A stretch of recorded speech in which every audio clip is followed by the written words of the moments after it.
Many of his people are calling here asking whether I'm dead, whether I'll survive, whether I'll recover. They were celebrating. It's the most unfortunate thing that has ever happened in this country. That you can be so vicious to a man who helped you to be president. And the crime of this man, telling you the truth. Don't evict people without compensation, Mr. President.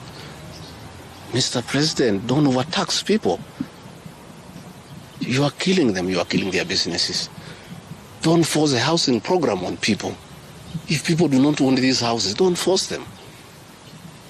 My only problem with the president is just being truthful because nobody else can tell him. The framers of the 2010 Constitution wanted a deputy president who is elected as a buffer who can stand for the people. The charity we are being treated for, too, is get rid of an elected deputy president and appoint a control freak. A fellow you appoint who cannot ask a question, who cannot say anything. And I'm sure if they succeed, he'll be asked to sign an undated resignation letter so that in case he starts asking questions, he can just be told to resign. But the framers of the 2010 Constitution were very clear in their mind why they wanted a deputy president who is elected. I'm the only man in the cabinet and in the whole government who can stand up to President William Ruto and tell him, hey brother, this is not right. This Adani thing is not good for the country.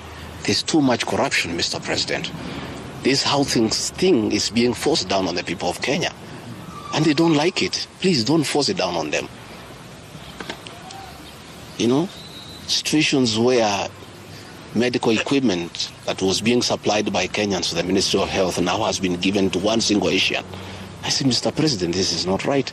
We are killing our business people. So, as we speak, I say that my lawyers are in court. We have faith in our judiciary. And I requested that, according to the rules of natural justice, I be accorded an opportunity to be heard in the Senate. You remember I presented myself to the National Assembly and defended myself. In the Senate, I was there day one. And even when the Speaker asked me to sit down to listen to the charges, I decided to stand up to face my accusers. I was there the following day. I was ready for cross-examination. The 11 counts is nothing but malice and fiction. It was a political game by the president to get rid of me. And looking at it, I don't think the president had any intention of ever working with me. I think he just needed me to help him win the election because of my mobilization capacity and the faith the Mount Kenya region has in me. So I should have been given an opportunity. I have asked my lawyers and they have told me the motion was not time-bound. What is time-bound is a select committee that should work for 10 days and then report to plenary. That committee was never constituted, so this matter should have continued and waited for me.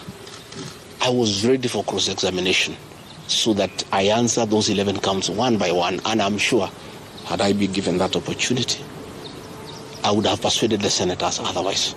I was not given that opportunity. When you look at the speed at which Rigathi Gachagua is being hounded at office, it's like the story of Simon Makonde. You remember that story? One who died, who was born on Monday and by Sunday he was buried.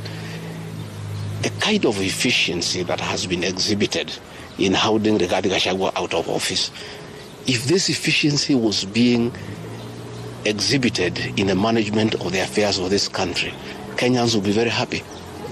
What is the hurry? The framers of the Constitution gave the president 14 days to look for somebody to replace the deputy president. It gave Parliament another 60 days. That's a total of 74 days.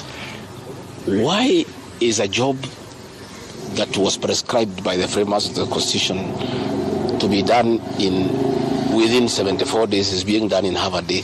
You must ask yourself that question. I think it's being hurried to circumvent justice to avoid the courts of law from interrogating this matter and making a decision. The courts told us they don't want to interfere with the process, to let the parliamentary process get finished and then go to them. We have gone to them now. It's over. The courts will interrogate the process. and make a determination. But I ask, let the president obey court orders. Through a court order, Rigathi Gachagua is deputy president.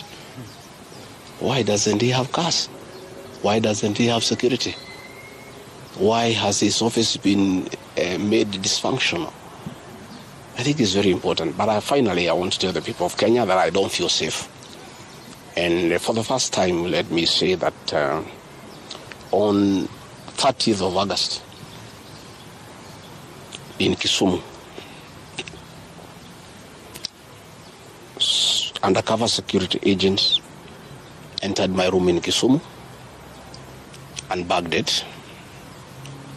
And one of them tried to poison my food. But we detected it, and we were able to escape the scheme. I was supposed to be killed through poisoning. On 3rd of September,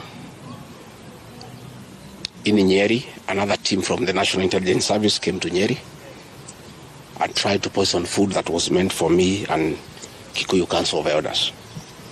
I did report this matter to the National Intelligence Service, and the officers who were assigned to my office, I asked them to leave because I felt I was not safe. After the 2 attempts to assassinate me through food poisoning failed, it is when this impeachment motion was hatched. When my security was withdrawn here, officers from the National Intelligence Service have been hovering in every room, in every compound here, to an extent that I had to call my wife and my children to come and stay in my room